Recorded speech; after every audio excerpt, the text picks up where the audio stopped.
बात करते हैं इनकम टैक्स से जुड़ी हुई। ये खबर बहुत अहम है क्योंकि ऐसे संकेत मिलने लगे हैं कि सरकार आने वाले सालों में पुरानी टैक्स व्यवस्था को खत्म कर देगी। मंगलवार को राजस्व सचिव ने कहा कि भारत में आयकर रिटर्न दाखिल करने के लिए दो नहीं बल्कि एक ही व्यवस्था होनी चाहिए। उन्होंने ये भी बताया कि वित्त वर्ष 2023-24 के लिए अब तक 6 करोड़ से ज्यादा लोग आयकर रिटर्न दाखिल हुए हैं और जिनमें 70% से ज्यादा रिटर्न नई टैक्स व्यवस्था के तहत दाखिल हुए हैं। राजस्व सचिव के बयान से ऐसा लग रहा है कि जल्द ही पुरानी टैक्स व्यवस्था को बंद किया जा सकता है।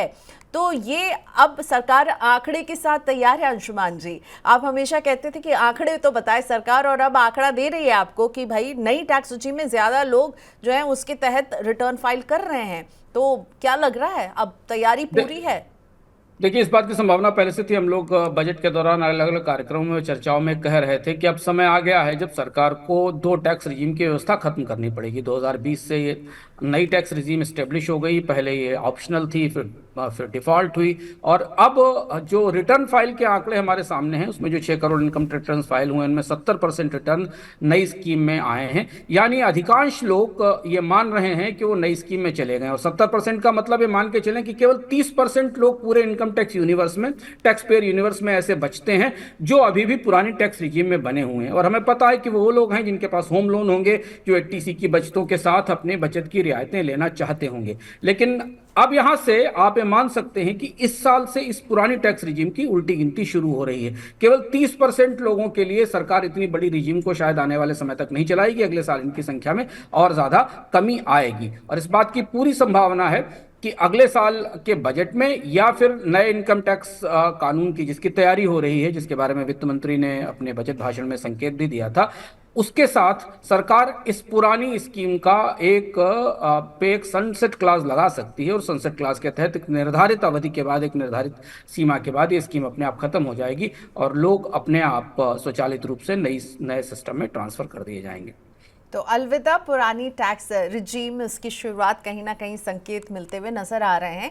लेकिन अंशुमान जी, एक बड़ा सवाल जो हम और आप करते हैं रोज मनी 9 में, बात करते हैं बचत की, बात करते हैं निवेश की। और अगर ऐसा होता है जब हम पुरानी कर व्यवस्था को अगर खत्म करने की शुरुआत करती है सरकार, आपने कहा सनसेट क्लॉज के जरिए खत्म कर सकती है, तो बचतों को लेकर भविष्य में निवेशकों को अब कैसे तैयारी करनी होगी? क्योंकि अब उन्हें बचत करना है अपने लिए, अपने फाइनेंशियल प्लानिंग के लिए, टैक्स में कोई छूट नहीं।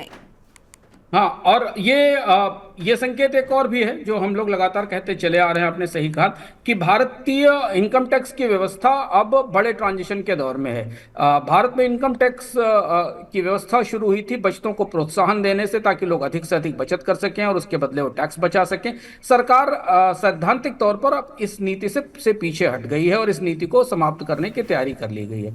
तो जो भी आपकी सेविंग्स हैं, चाहे वो पेंशन हैं या फिक्स इनकम सेविंग्स हैं या बैंक अकाउंट हैं या स्मॉल सेविंग स्कीम्स हैं, इन सारी स्कीमों के लिए अब आपको बचत की व्यवस्था अपनी जरूरत के हिसाब से करनी होगी, सिर्फ इनकम टैक्स को देखकर नहीं करनी होगी। दशकों तक भारत में यह परिस्थिति चलती रही थी कि जनवरी, फरवरी, मार्च में लोग टैक्स बचाने के लिए बीमा पॉलिसी खरीदते थे, स्मॉल सेविंग्स स्कीम्स में पैसा डालते थे। यह व्यवस्था खत्म हो गई है। और चूंकि इस साल नई टैक्स रिजीम में कोई बड़े बदलाव नहीं किए सरकार ने, केवल स्टैंडर्ड डिडक्शन में थोड़ी बदलाव किए और स्लैब्स में मामूली बदलाव किए, तो अब आप ये भूल जाइए कि अगले साल, अगले 2-3 बजटों तक इनकम टैक्स के स्लैब में कोई बड़ा चेंज होने वाला है या स्टैंडर्ड डिडक्शन में सरकार कोई बड़ी बढ़ोतरी करेगी। तो 2020 से 2024 के बीच में जो इस नई स्कीम में जो छोटे मोटे परिवर्तन होने थे, वो भी इस साल के बजट में हो गए हैं। और अब कोई नई बचत की रियायतें, कोई नई रियायतें शायद अगले 1-2 साल में शामिल नहीं होंगी। इसी स्कीम को स्टेबलाइज किया जाएगा। इसके साथ निवेश पर भी पूरी बचत की व्यवस्था बदल गई इस बजट में,